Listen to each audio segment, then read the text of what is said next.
Hey, I'm Madam Smiley, and this is The Book Was Better, where we compare some of our favorite films to the books they were based on, for better or for worse.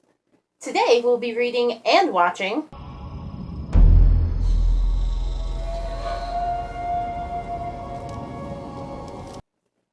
Really? Right away, like right out the gate. Okay, not making any friends with this one.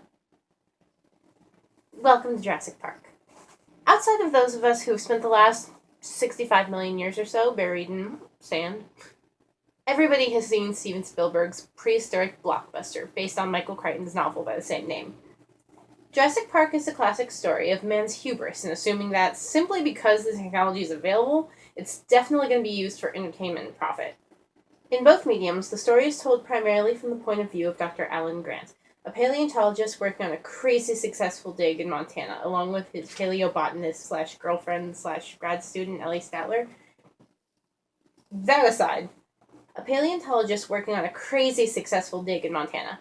Like, 2 raptors 30 feet from each other in one day. Like, that's ridiculous. As people spend entire careers looking for, like, a piece of a vertebrae from, like, one of those little chicken dudes, the compies. Like, that's ridiculous. That's your career. You find 2 raptors intact, full raptor skeletons. That's your whole career. You don't need to do anything else. Anyway, the paleo nerds are swept away by the plans of eccentric billionaire John Hammond, who has discovered a way to clone and breed extinct animals, including dinosaurs.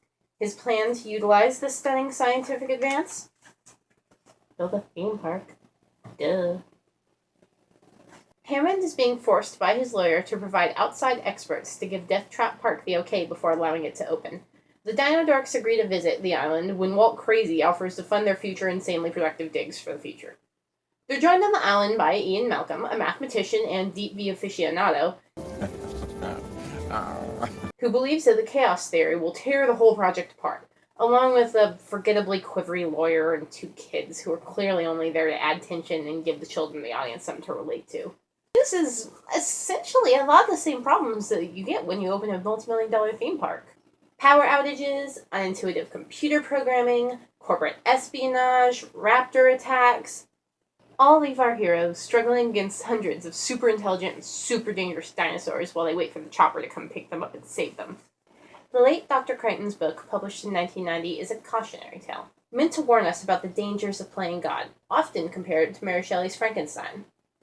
Compared to the film, the book focuses more on the mathematical and logistic problems with filling Six Flags with apex predators, with Malcolm often giving lectures on chaos theory and philosophy instead of just lounging around shirtless and mumbling flirtatiously.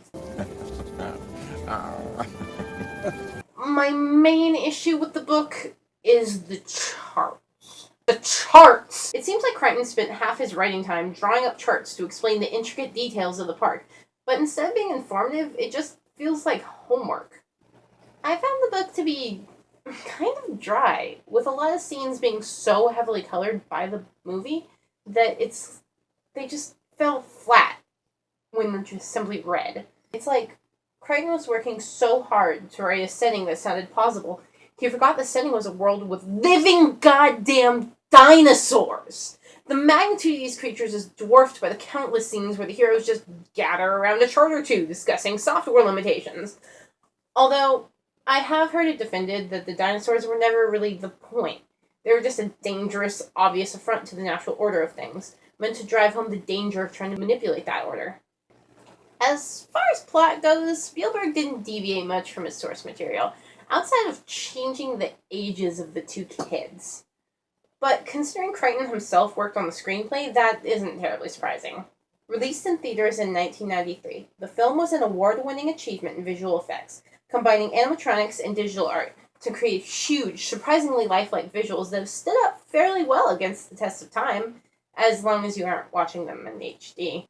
My main issue with the film? The characters. Our heroes are so bland, they can really only serve as lecturing, mumbling, crying plot devices.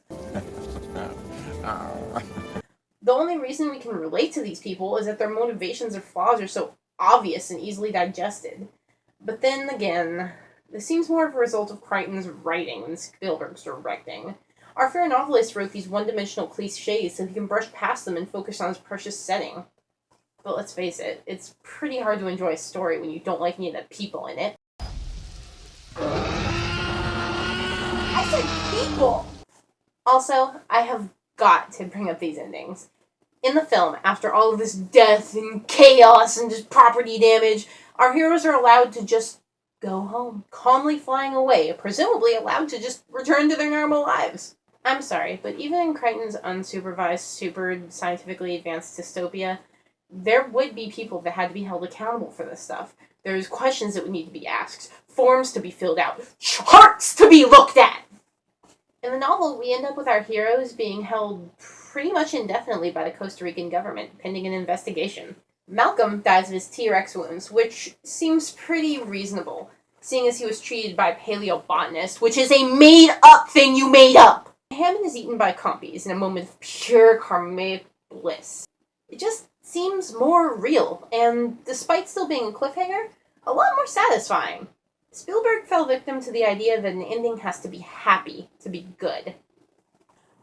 So, was the book better? In this case, I've got to say no.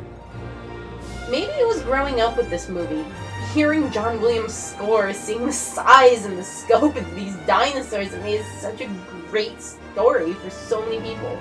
The actors clearly did their best to breathe some life into Crichton's walking plot points. And the scientific expedition is kept to a minimum. Simple enough for the kids to understand, but reasonable enough for adults to believe it.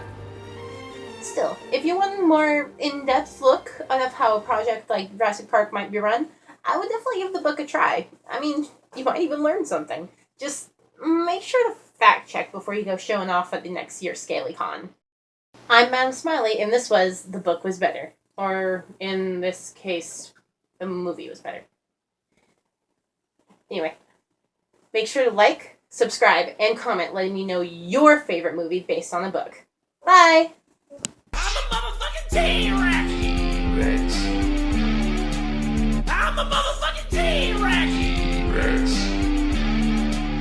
I'm a motherfucking